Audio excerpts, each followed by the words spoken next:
Welcome and thank you very much for joining us on episode 166 of the Blazers Edge podcast. I am your weekend host, Chris Lucia. My man, Brandon Goldner. Welcome back to the show, dude. What? Whoa, we're back on the air. It's been so long. I forgot what it's like to be on a famous podcast with a famous podcaster such as yourself, Chris. If you want to reach out to the Blazers Edge Weekend Podcast, you can always do so at blazersedgepodcast@gmail.com.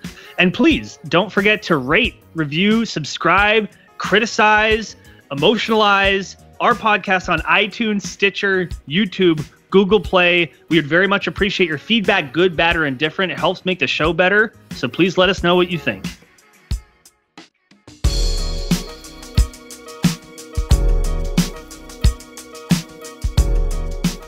Joining us this week on the Blazers Edge Weekend Podcast is Nate Duncan from the Dunc'd On Podcast. Nate, thank you very much for coming on the show, man. Absolutely, my pleasure.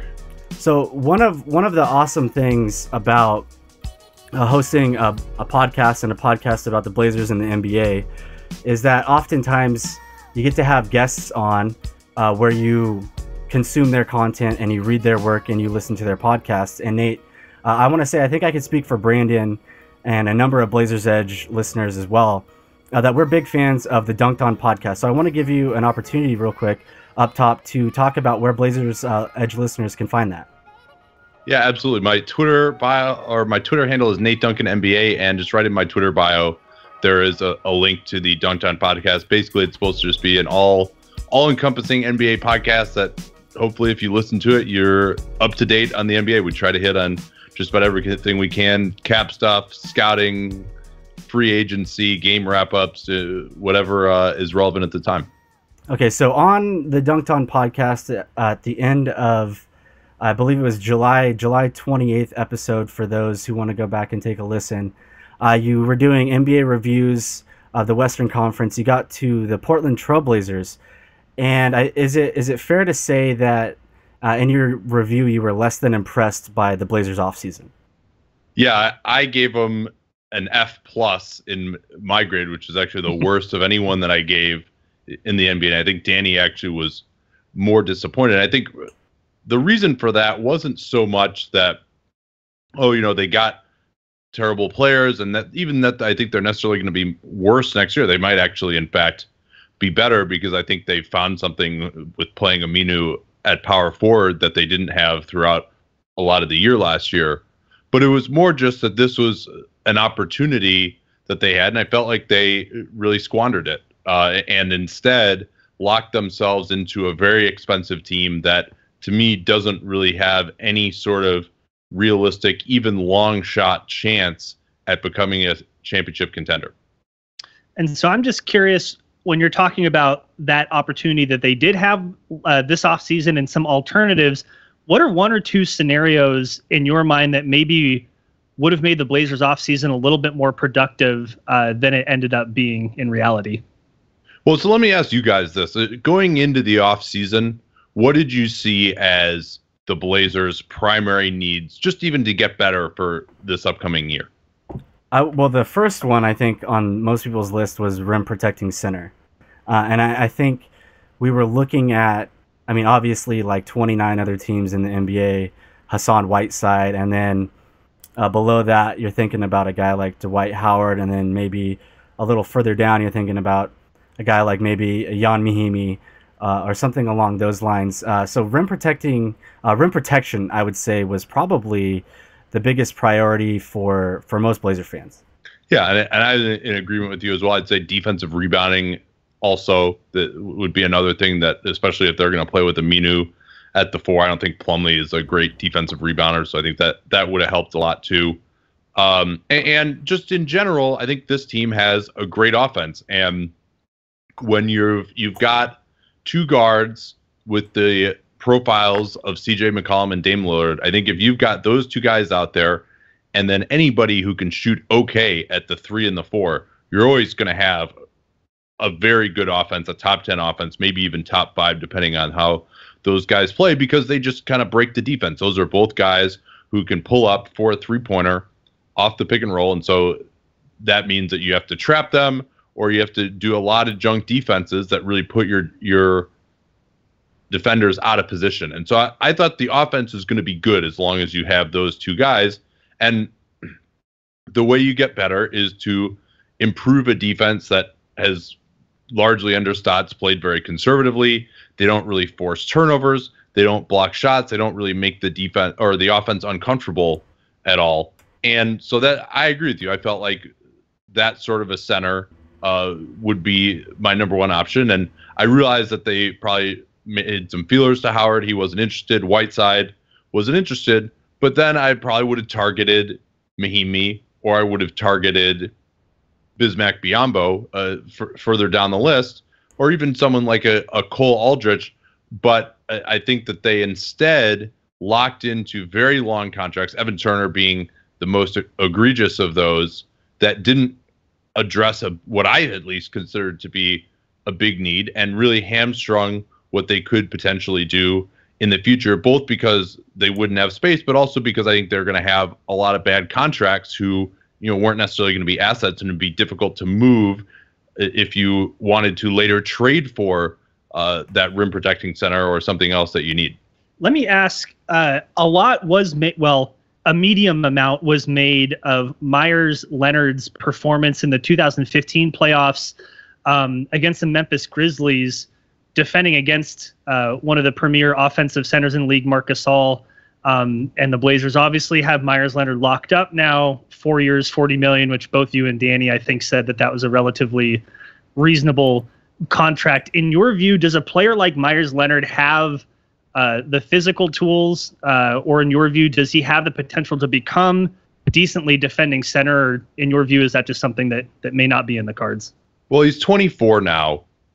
They basically played him a lot of the time at power forward last year, where he wasn't really able to do. And then he and Davis kind of switched assignments, to my recollection, and Davis was playing more on the perimeter when they would play together on that second unit.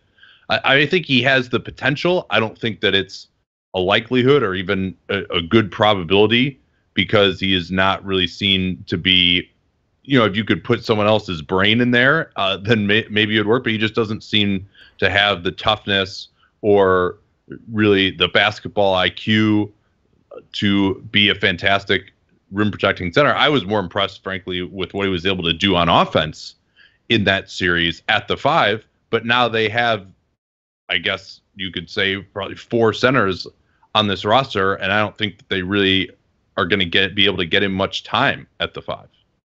And unfortunately, one of our centers is undergoing quasi-experimental knee surgeries as we speak, which is probably not such a great thing. At least they got him on a good contract. Of course, talking about Festus Ezeli.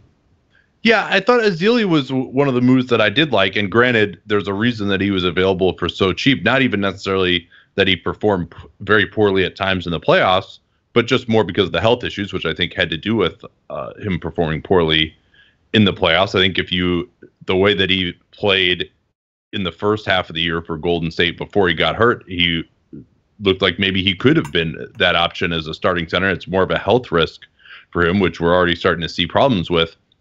So, but to me, I think that part of it was fine. And if you struck out on those rim protecting centers, and maybe you could even say that Mahimi or Biyombo were too expensive. I disagree. I probably still would have gone pretty hard after those guys. Just because they filled the need so much, even if you were going to overpay. But it's more now what they did with the other contracts, especially Turner. And Turner is the one that really sealed it for me. If they had just, instead of signing Turner, they had brought back Gerald Henderson on a similar contract to what he ended up getting in Philly, or maybe just a little bit more, just something to maintain a little bit more flexibility, I would have liked things a lot more. I probably would have given them like a C. And also to remember, too, for Blazers fans who may not have listened to the show, we don't do it like business school. It's a normal distribution around a C. So it's not like, the average for the whole league was a C. It's not like, your classes in college where like the average was a B+. So that mitigates a little bit of how I saw the offseason, but not much. I did think it was one of the worst in the league. So getting back to Evan Turner and the fit with Evan Turner, you mentioned, the Blazers, one of their priorities should have been shoring up a little bit of shooting on the wings at the 3 and a little bit at the 4 position. Evan Turner being that big signing that the Blazers get, I think is probably on the other end of the spectrum of what you would consider a quote-unquote good shooting wing. So I don't disagree with you in that being a bad fit, but I think on the podcast with Danny, and let me know if I don't paraphrase this correctly, but it was more or less the characterization of his fit was that Dame and CJ both like to have the ball in their hands, as does Evan Turner. So there's a question as to how well those three or any combination of those three would really mesh well. And I think Blazer fans, and myself included, are looking at this and maybe thinking this could be a benefit because, or in some ways, because Dame and CJ are both great players off the ball. So if you have a second or a third ball handler out there with either of those guys, it allows them to play off the ball and they can have a little bit of pressure off them. So do you think that take is something that really makes sense with a guy like Evan Turner? I know you cover the whole league and probably watch a fair amount of Celtics games and have definitely seen Evan Turner at work. So what do you think about Evan Turner being more of a facilitator and Dame and CJ playing a little bit off the ball when he's in the game with them? Well, so what does that mean he's going to be a facilitator? Does that mean he's just going to be dribbling the ball up top while they come off of down screens, a floppy type of action? Does that mean that he's actually going to be running pick and roll and you're hoping that he's going to draw a bunch of help and then kick to them? Like, what does that mean exactly that, he's going to be handling the ball without them? Because I think whatever advantage you gain with those two guys being able to move off the ball and get some shots, you lose by how much less effective they are when they actually do have the ball, and then you just don't have to guard Evan Turner. That's absolutely fair. I mean, there's going to be a crowded backcourt, and Terry Stotts is going to have he's going to have quite the situation, I think, trying to figure out how to stagger those minutes because, like you mentioned, having all those guys on the court at the same time, like it's definitely, you can have Dame and CJ play off the ball a little bit, but it is mitigated with Evan Turner out there and his inability to shoot when they have the ball and they're looking for somebody to pass to. Well, so can we? This is the other thing I think we're kind of missing the forest for the trees a little bit with Turner, because it's not so much that he isn't a great fit, which he isn't. It's just that he's not that good. That's a terrible contract for him. He's not that good of a player to get 4 years, $70 million. That's the type of contract that you give to someone who is a high-end starter. He just hasn't shown that at all in his career. He had by far the best year of his career last year, and he still wasn't a starting caliber player. So let me ask, do you find any validity in there's an argument, and I tend to think that there is some validity in this, that Portland as a city and as a franchise has difficulty luring those upper tier free agents. And if the team is looking to kind of enrich its asset base, that the only way that the team is going to be able to do it is by overpaying players that perhaps other markets wouldn't have to overpay for. So I guess a two-part question. One, do you find any validity there? And two, if you do, would there be a threshold, like a dollar amount for Evan Turner that you think would be an acceptable amount for a franchise like Portland to overpay for him? Or is he just that bad of a player to where he's not really worth throwing a significant amount of money at all, even if it's less than the amount that he ended up getting? Well, you look at, let's take those in turn. I mean, number one, this whole Portland can't get free agents things. I don't live there. I'll do that as a caveat. I've had the good luck that whenever I come there for the Hoop Summit, it just happened to be good weather. I understand it's not that way most of the time, but yeah, it's beautiful right now. But. Yeah. How many years, if you really go back and look at the history, I'm going to guess from my recollection, I can't really think of more than one or two, if that the Blazers have actually been both good and had cap space.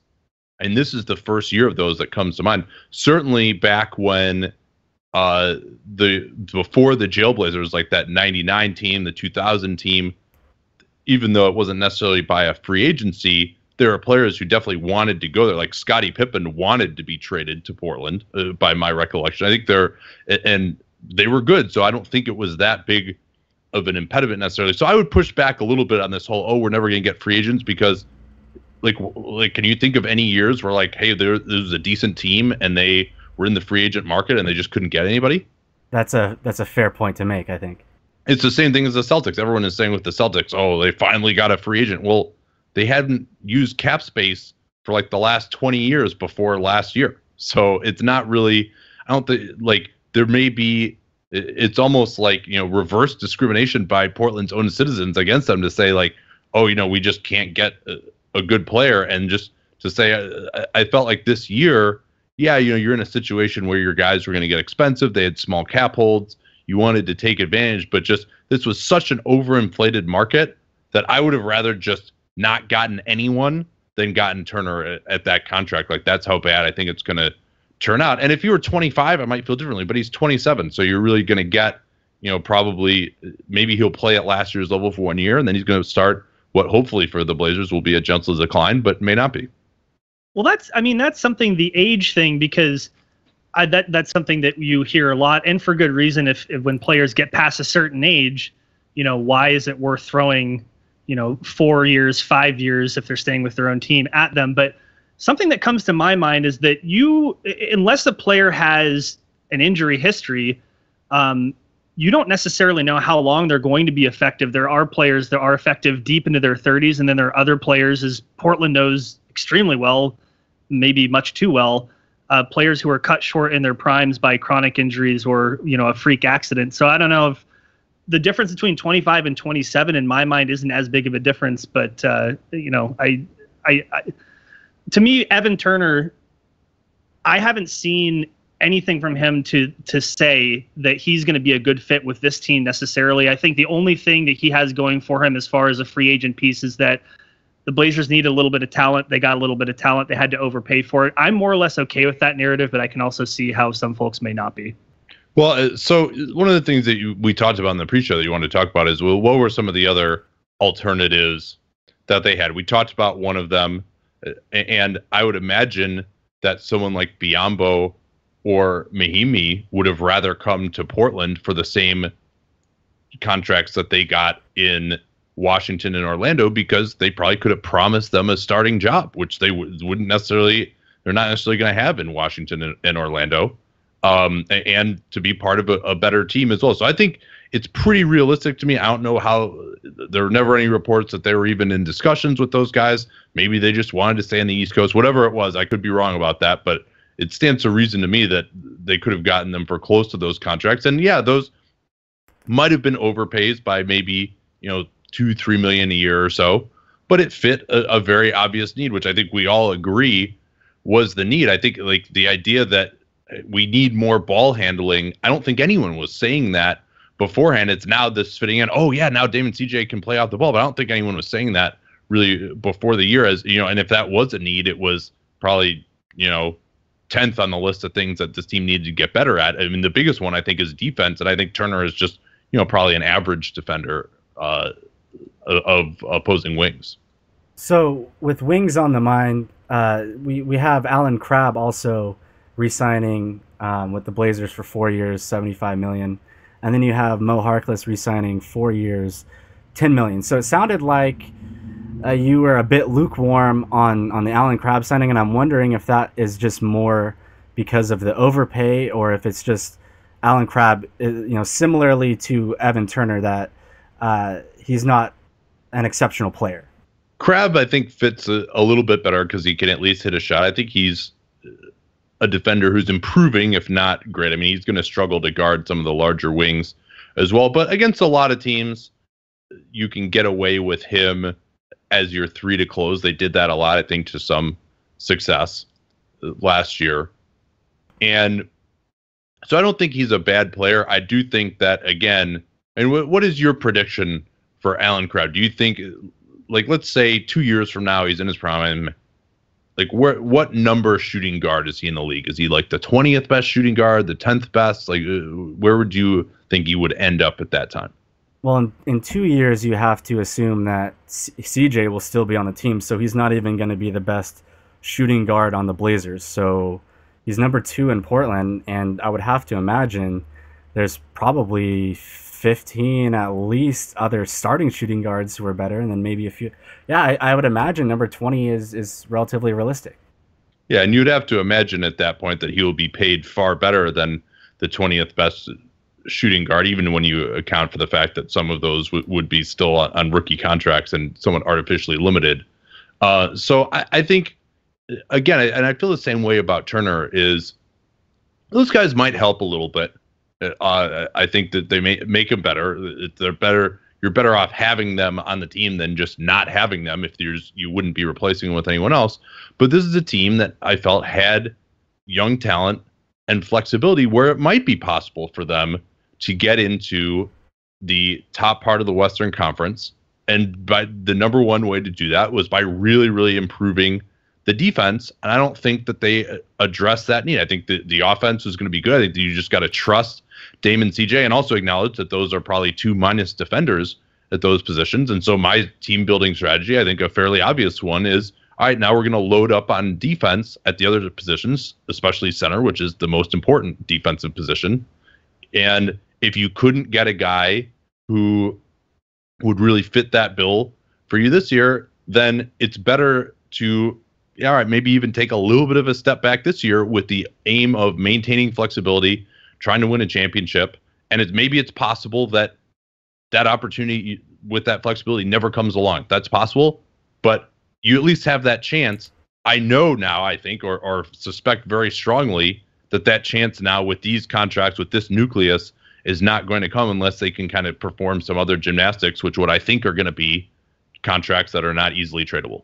Well, that's what I was going to ask to introduce another narrative, and maybe this is just something that Blazers fans tell themselves to help them sleep at night a little bit better, that, accepting that maybe Portland has a slightly difficult time attracting free agents. I think about, restricted free agency with Paul Millsap, with Roy Hibbert. I think about Hedo Turkoglu a couple years ago, more restricted free agency with Enes Kanter. Yeah, you dodged a bullet on that one. Seriously. The Hedo Turkoglu. No, the Turkoglu thing worked out really, really well. Props to Miss Turkoglu for wanting to be in Toronto for sure.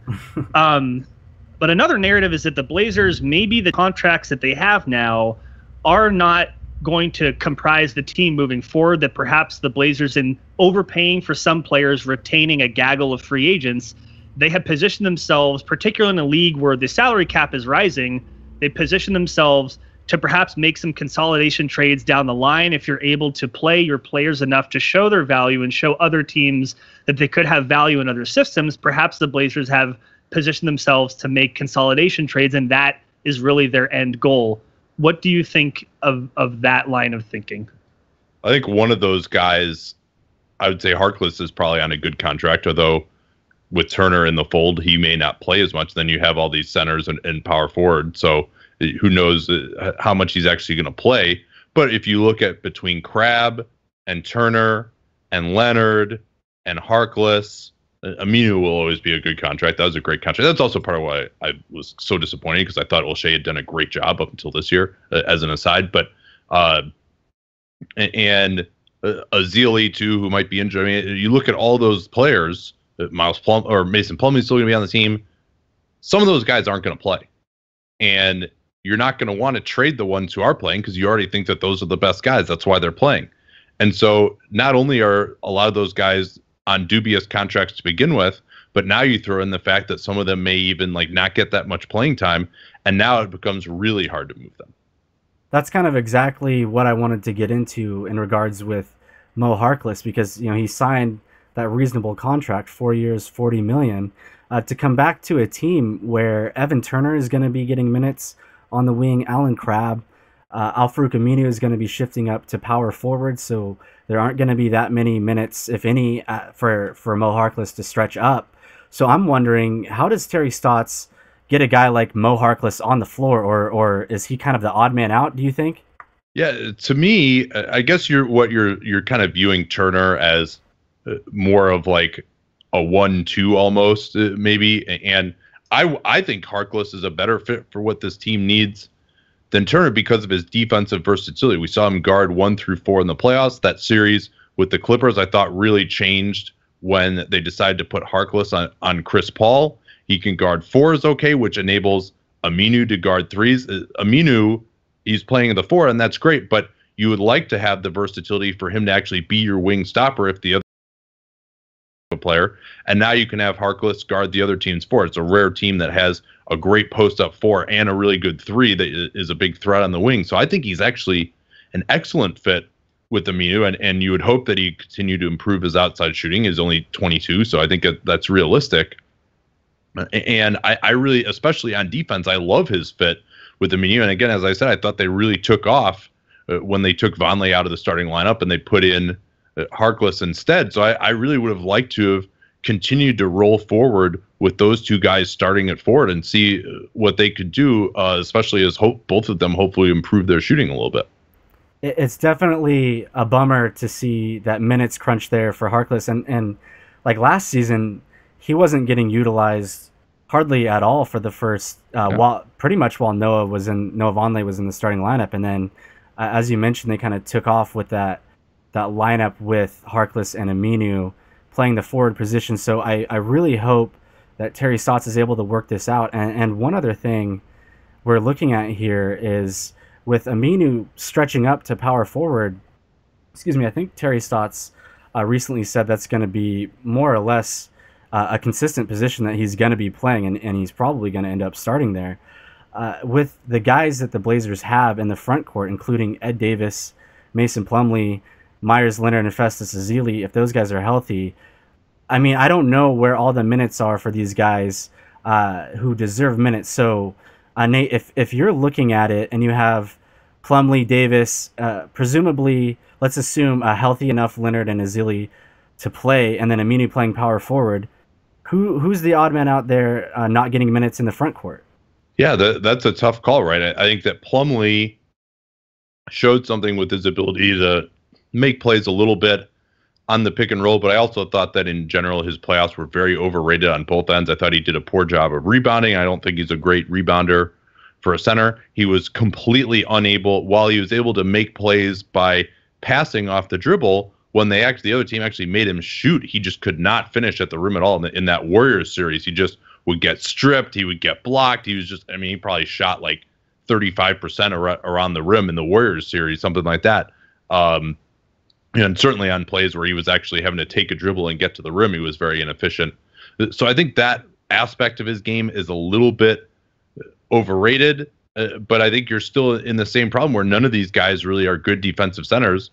I would say Ezeli should get the most playing time, but he's probably not going to be healthy and may not be as effective if he is at least healthy enough to play, if not healthy enough to play at the level that we saw at the start of last year.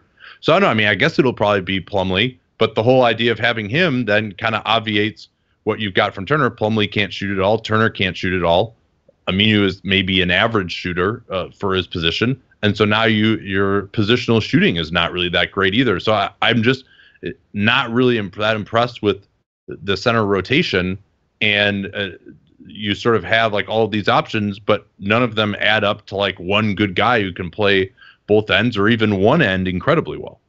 Yeah, and Plumlee is also in the last year of his rookie contract, it's going to be under like $3 million. Yeah, and the trade market for centers is awful right now, by the way. We should add that too. Like everybody's trying to get rid of a center, and because the league is playing smaller, there just isn't as much demand for those guys these days.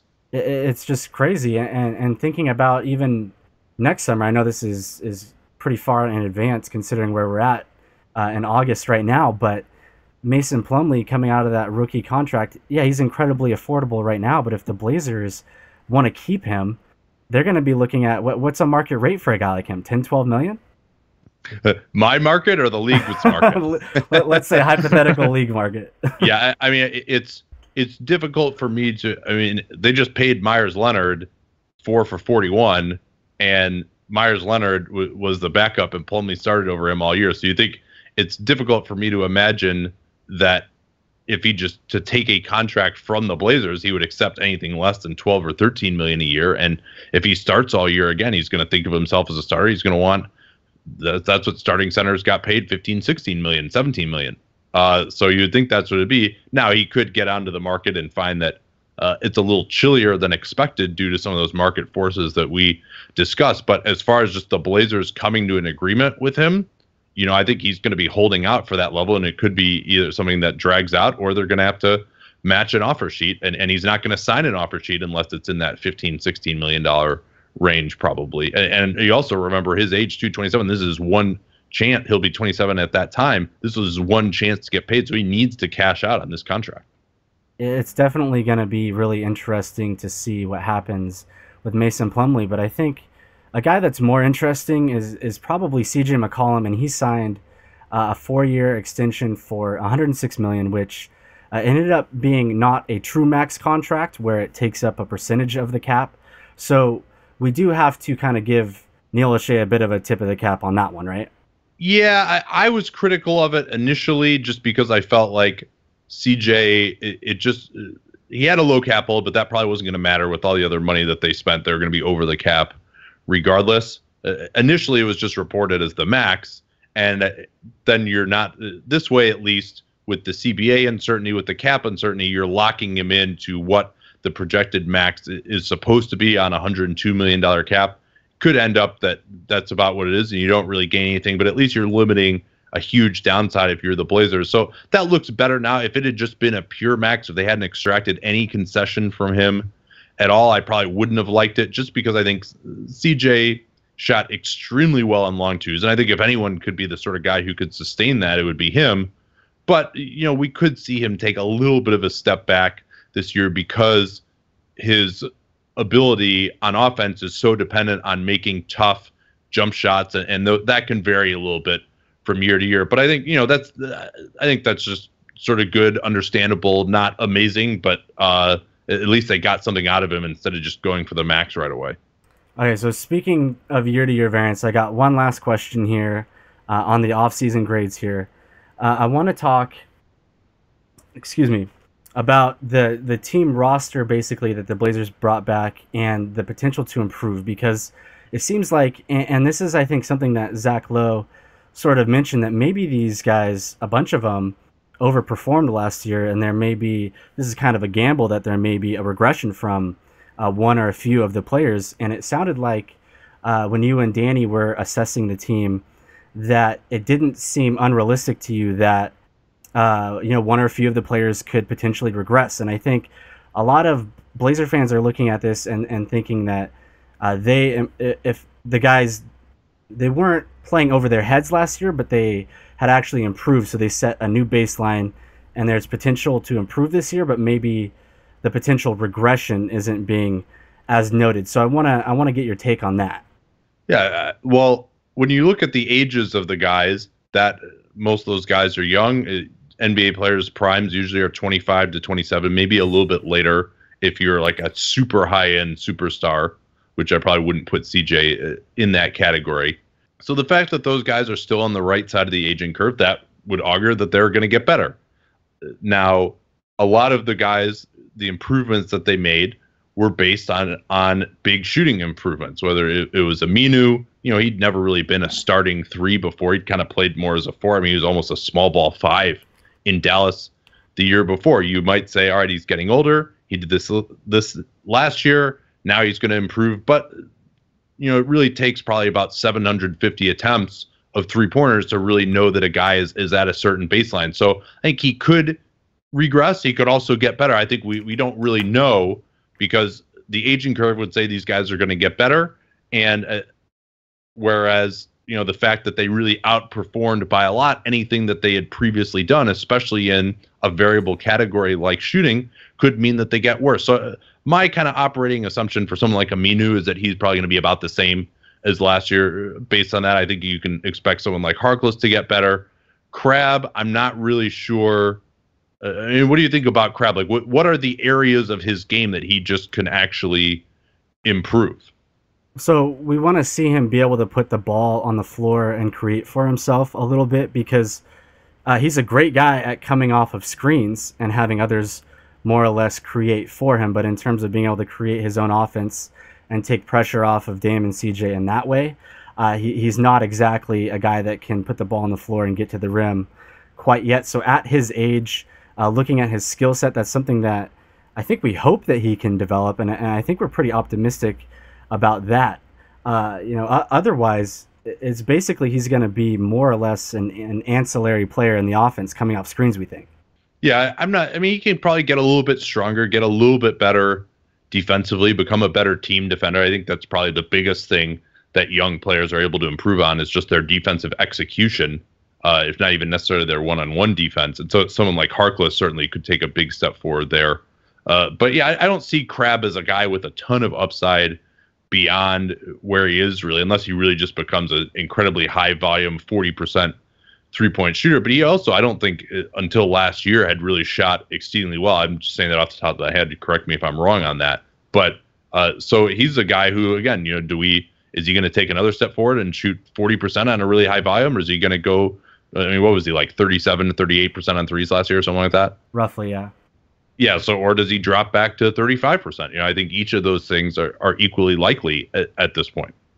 That's fair. I want to ask one last question here, and I want to sort of put you on the spot because it's kind of that season where we're all looking toward 2016, 2017, dog days of summer, and we're going to start seeing team previews and predictions for next season. So if I set the over-under for the Blazers win total at 45, and again, I apologize to put you on the spot here, would you take the over on 45 wins or the under? That's a good question. Let's think about that, and I'd like to hear what you guys think too, since you're closer to the team.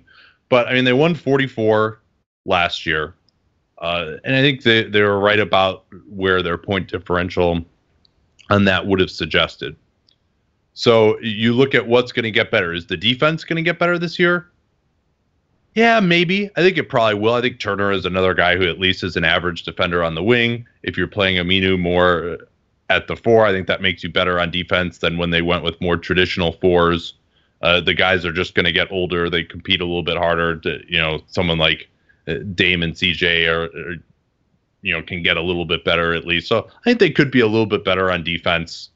Offensively, I think Turner is going to hurt a little bit. But they're also, I think, going to play with a little bit more spacing. I think, like Vonleh being out of the rotation, not playing him 13 minutes a game. He was their worst player by net rating, which is pretty amazing when you consider that he played most of his minutes with the starters last year. Mm-hmm. So I think that'll help if he's not going to be in the rotation at all. So, I think they could get a little bit better on offense, but you also worry about the shooting regression from the Stars, whether this, Turner has never been an efficient offensive player, and he's a guy who likes to shoot a lot. And so if you throw in him, at an average usage rate and a 50% true shooting, that's going to kind of drag things down a little bit also. So I would say maybe they're a little bit better on defense this year and probably about the same on offense and, maybe a little bit better, a little bit worse. So I would say... And then they also have a lot of depth too. So if they, unless Dame and CJ get injured, I think everyone else they really can withstand an injury to quite well, and that helps a lot too. I like teams in a season-long over/under that are going to be able to fill their injuries, and there's not that much injury risk. So I would predict them at maybe like 46 wins this year, so maybe slightly over that. But again, to me, my dislike of their offseason wasn't even necessarily about this year so much as it was just the long term of these next 2 or 3 years and really trying to get into the upper tier. But I think for this year, they could be a little bit better. I don't think they're the team that started the season 11-20 or whatever, but I also don't think they're the team that went, whatever it was between February and March, like 18-7 at that blistering, 54 win rate or whatever. So yeah, although that did coincide, didn't it, with putting Aminu at the 4 and starting Harkless? Wasn't that at the same time as that? So there is like kind of a reason you could latch onto for why they were so successful there. And I thought they played well in that configuration in the playoffs too. So maybe there's something you could point to there as like, well, this is sustainable even though it's was only a short part of the season. It certainly plays to why they would improve. And you mentioned this in your response that Noah Vonleh not being in the starting lineup for 60 some odd games is going to help the team a lot because they're going to be playing a much tighter rotation with a lot more depth. And so I think going with that, the front court that they have with Aminu playing up for 82 games, if everybody's healthy, I don't think they're super far off that 54 win pace, but I would probably ballpark it at something like 49, 50 wins or so for me. Yeah, you could also look at the fact that they were exceedingly healthy last year, though. I mean, like the only rotation guy who didn't play at least 70 games was Leonard. He was still at 61. So I thought that was something that maybe we are underrating how healthy they were last year. And CJ playing 80, Dame 75, although he doesn't really ever get hurt either. So I mean, but CJ is someone who's been injured before in the past. So maybe we should expect a little bit of health regression, but they've also got more reinforcements there. So hopefully it won't be too much of an issue for them. Brandon, what are you thinking about win totals here as we wrap up? Yeah, I'll make this pretty quick. Terry Stotts has had this oddly effective way of helping his players and his team overachieve. I'm not saying that that's going to happen every year until he is either fired or he moves on. But I personally do think that there's something to cohesion, to alignment from top to bottom. I think that teams, as they play together more and more, I think they become more effective, particularly on defense. As we were talking about earlier, Alan Crabbe's team defensive abilities might grow a little bit just by nature of the fact that he's finally getting minutes. I mean, you look at CJ McCollum, he's started, under 100 games in his career. This iteration of the Blazers that we see was brand new last year.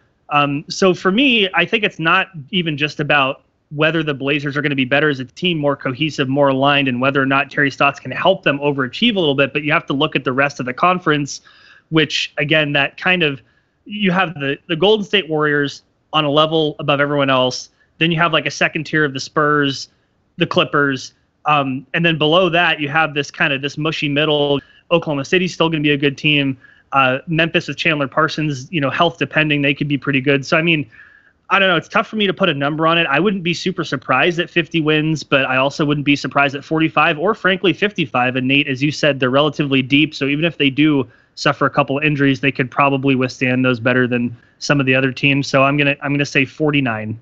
All right, Nate. One last time before we get out of here, can you give the Blazers Edge listeners, let them know where to find your work online?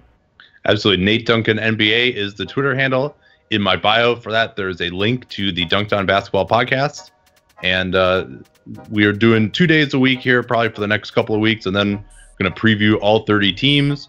And then during the season, we try to hit on every team at least once a week, or at least once every 2 weeks with our 15 and 60. We talk about 15 teams in 60-ish minutes and do a lot of game wrap-ups and mailbags, and just basically it's a 5 days a week podcast during the season and up until free agency. All right. Thanks, Nate, for coming on, man. We really appreciate it. Yeah, thanks for having me, guys. It was fun. Okie doke, episode 166 of the Blazers Edge podcast is all done. We'd like to thank you very much for joining us this week, and a huge thanks to Nate Duncan for coming on the show. Yeah, you should for sure check out his Dunc'd On podcast with himself and Danny LaRue. Just want to say real quick, if you're not super familiar with the more technical financial side of the NBA, their podcast makes that stuff really accessible and fun to listen to. I know for me, it's been one of the better podcasts to check out, and you should definitely check it out too. You can find the information in the news post here. Our intro and outro beats, as usual, are brought to you by Odar. You can check out more of his work at soundcloud.com/OdarBeats. Be sure to tune in to the Blazers Edge Midweek Podcast with Dan Marang and managing editor Dave Deckard. And for Chris Lucia, I'm Brandon Goldner. And remember, if you're going to go hiking in the summer, do not slide all the way down the mountain. It will not be a very smooth ride at all.